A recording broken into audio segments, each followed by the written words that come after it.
recognize how you feel, then you are taking responsibility for what's happening. In other words, when we first began expressing in this way, it was delightful to watch Esther, because when something really wonderful would happen, she would say, I did that. Mm-hmm. And when something not wonderful would happen, she would say, I did that. And there was something empowering about knowing that since she did it, she could do it a different way if she chooses to. But it's easy to forget because there are so many moving parts. It's so easy to give other people credit for the way they behave. That's sort of what feels logical to you, but it isn't logical, because the way they're behaving to you always matches your expectation. People will raise or lower to the level of your expectation. And that's why sometimes it's hard to focus yourself into a new place. As we say, you've been thinking that way, you've been getting feedback, which is why you think that way, so you get feedback, which is why you think that way, which is so you get feedback. It's just a spiral of attraction, you see. But only when you care about how you feel, so you start directing your thoughts based upon how they feel rather than upon the reality. Esther will say, Abraham, but it's true. Not so much anymore, but she tried it for a while. But Abraham, but it's true. You got to give me that. And we say, don't use the truth of something as your criteria for your focus, because there are all kinds of things that are true that you don't want to keep active in your vibration. There is a rampant active vibration around the world, and especially in your planet, that said times are financially hard. And as long as you keep beating that drum, the stuff that's queued up for you in your escrow, in your vibrational reality, will be slowed down, because your thinking that times are hard puts you in a place of disallowing them. Meanwhile, there are people who are accustomed to thriving in all times that are making out like bandits. And then you say, that's wrong. You're not supposed to thrive in this hard economy. We're all supposed to suffer in this suffering economy. We say, hear what you're saying. You want to praise success everywhere you see it. You want to praise thriving everywhere you see it. You want to tune yourself to thriving, not to failing, you see. You can tell by the way you feel how the source within you is looking at it. Source within you is not worried about this economy. And when you do, you feel bad. But you don't feel bad because you're worrying about the economy. You feel bad because you're separating yourself from source, who does not worry about the economy, and using worrying about the economy as your excuse to separate yourself from source. Starting to get this, aren't you? You're not ever going to look at the absence of something that you want and feel good. It's just that simple. You cannot look at lack and be in alignment with who you are. You cannot criticize and be in alignment with who you are. You cannot be mad at somebody and be in alignment with who you are. You cannot be afraid of anything and be in alignment with who you are. A battle against anything is a battle against you. Yes. That's the best way of saying it. A battle against anything is a battle against your alignment. That's it. That's it. That's the only thing you have to know. Oh, and think, while it's a little difficult to wrap your thoughts around this, because it's not the way many of you have been thinking, we got to tell you, it's a whole lot easier than getting all those moving parts to line up. So let's see. So Iraq is a mess. And they weren't a mess before, but now they're a mess. And maybe it's our fault that they're a mess, but they had problems and we wanted to straighten them out, and now we've just made it worse. But now Iran, right next to Iraq, they've never gotten along with each other. And I don't really understand why they've not gotten along with each other. It goes really far back deep. They probably don't even really know what it is, but they're sort of pitted against one another. And now it looks like we're sort of going to be swept into that. And then Israel, I don't really understand what's going on over there. And then the Palestinians, I don't know whose land it really was to begin with. And I don't know why they want to live there when there's so many other places that they could live. And I don't know why this little piece of land is so important to them. And I don't know why we're also supportive of them and why we're not more supportive of that. I don't know how to get them talking to each other. It seems like if they could all just get along, but it doesn't look like they're going to get along. And we send emissaries over there and they don't seem to understand it. It's just too big. It goes too deep. And this is our 50th year of really trying to involve ourselves in it, and it is getting bigger and getting worse.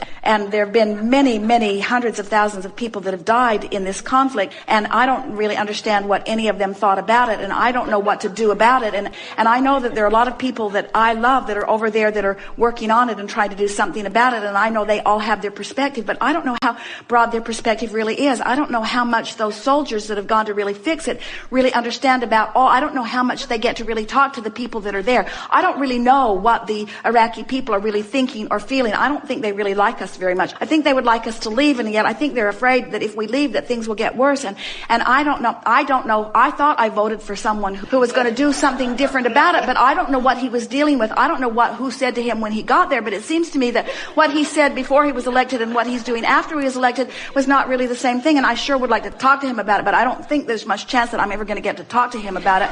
I'm not even sure if he really has a clear idea of what to do about it, but there are just so many, and we say, just kill me now. How are you ever going to sort that all out? Now let's talk about Michael Jackson's death. So, how are you going to sort that out? How are you going to sort that out? How could you ever sort that out? And really, don't you just want to go in the vortex? Don't you want to just leave them all to whatever they're creating and just go into... Now, here's what happens when you go into your vortex. When you see people afraid of bombs dropping on them, you ask for a world that is more peaceful. When you see children suffering, you ask for a better life for them. When you see intolerant people speaking only of one right way to live, you ask for a more diverse and understanding world. You have created something so magnificent in your vibrational reality, and all of your attention to all of that stuff that holds you apart from what you've created keeps you from being the whole being that you are, you see. Trying to control the uncontrollable keeps you outside of your vortex. And these simple processes of wanting to feel good and reaching for the thought that does and reaching for the thought that does and reaching for the thought that does until it does. And then holding to the thought that did feel good and holding to it until you have activated and trained yourself into that vibration. Until you become a vibrational match to the better world that you are asking for, the better world cannot show itself to you.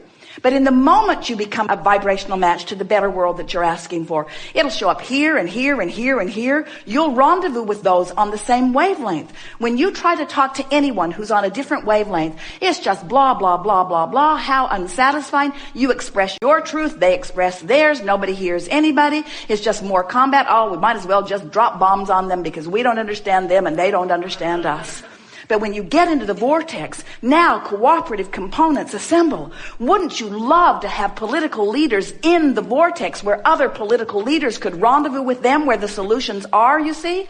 But you can't take your political leaders and drag them into the vortex. You can, when you see them not in the vortex, you can want them to be in the vortex. Then you can script them in the vortex. Then you can imagine them in the vortex. Then you can watch for evidence of them being in the vortex. In other words, you can inspire people into the vortex by seeing them there. But you got to be in the vortex to do that. You create a better world only from inside the vortex. You've created a better world for those who are not resisting it and for future generations with everything that you put into your vortex, into your cooperative vortex.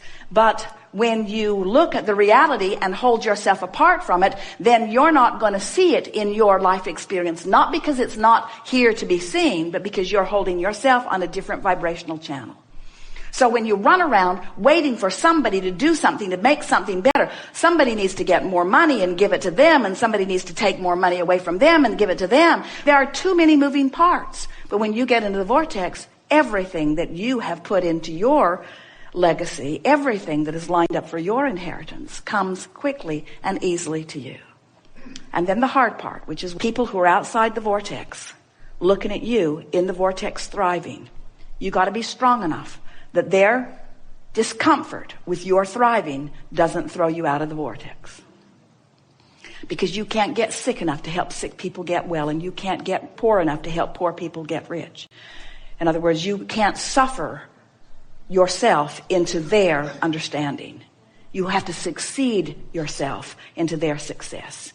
You have to appreciate yourself into their well-being. You have to adore yourself and them into their thriving, you see. You got to be in the vortex, or you got nothing to give nobody. But you see, it always takes effort. And let's talk about why it takes effort. And let's just tell it like it is. Focus is effort, because law of attraction will hold you to your dominant vibration. So if I've been beating the drum of I don't have enough money, and I've been noticing evidence of not having enough money, and in my noticing that I don't have enough money, I activate a vibration so it keeps me in that position of not having enough money, then to think about having more money is not as easy as noticing that I don't have enough money. It takes effort to imagine beyond what is. That's really what we're talking about. It's easy. It's like it's easy to turn on the television and watch what they're offering. It's more difficult to think your own thought. It's easy to just hear what someone's saying to you. It's more difficult to guide the conversation in a more positive direction. It's easy to observe. It's more difficult to focus. And yet, there is so much more reward in focusing than there is in just observing.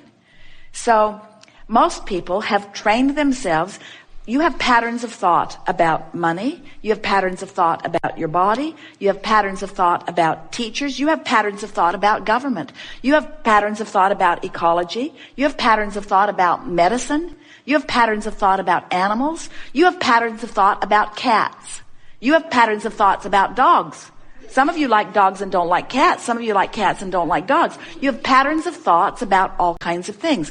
A pattern of thought just meaning a thought that you thought, maybe your mother thought it and she thought it and spoke it, and then you thought it and listened, and then it doesn't matter where the thought got started, but you've got an active vibration about a lot of different subjects. So, let's say your active vibration about the subject of something that you want improvement in. Let's say your active thought is that we are in the middle of a financial crisis. And let's say that your active thought is that costs are going up and incomes are going down, and the government is trying to fix it, but there are so many moving parts that even the best of them are in a state of confusion. And so that's your active thought, that you've talked about it, you've thought about it, you've listened, you've reasoned it out. That's your active thought. Well, it takes discipline to think a different thought. And many people would say, it's not just that it takes discipline to think an improved thought, Abraham. I don't want to think an improved thought because I've been trained to tell it like it is. I've been trained to face reality, to tell the truth. So now this vibration, this reason that it's harder to think a different thought has many layers of reasons. My mother told me to always tell her exactly the truth. And I don't always do it, but I feel guilty every time I don't. So I've trained myself into this thought, and now it's difficult to think a thought that's different. And we want to say, oh, hear this. The only reason that it's harder to think the optimistic thought about the subject that you've been pessimistic about is because the habit of thought has a vibration active within you, and law of attraction's holding you there. Law of attraction's holding you there. Law of attraction's giving you other thoughts that match it. Law of attraction's bringing you to people who think the same thing. Law of attraction's bringing evidence to you to support your belief. In other words, of course it's hard because reality has been formulating around it, and you believe your reality. And oh, did you just hear that? You believe that reality, and we want you to believe this reality. We want you to believe the vibrational reality. We want you to believe the reality of the whole of you, you see. And when these two realities merge, and the only way this is so good. The only way these two realities can merge is if you come this way into your vortex, because your vortex is never going to merge with this reality. If the source within you would merge with sickness, your planet would be sick and dead soon. If the source within you would merge with economic decline, it would be over for you. In other words, there would be endedness, but that's not ever going to happen because the whole system is such that the source within you holds the leading edge position that is achieved by your asking from the contrast that you live. Are you getting that? When you know what you don't want, you ask for improvement, and improvement becomes the new order of the day. And the new ones being born and all the new energy coming in all come from that vantage point. We've all got a perpetual well-being thing going on here that no matter how negative any one of you get, you cannot disrupt the system. All you can do is pinch yourself off and have an unpleasant time for a while until you croak, and then you're right back in the game again.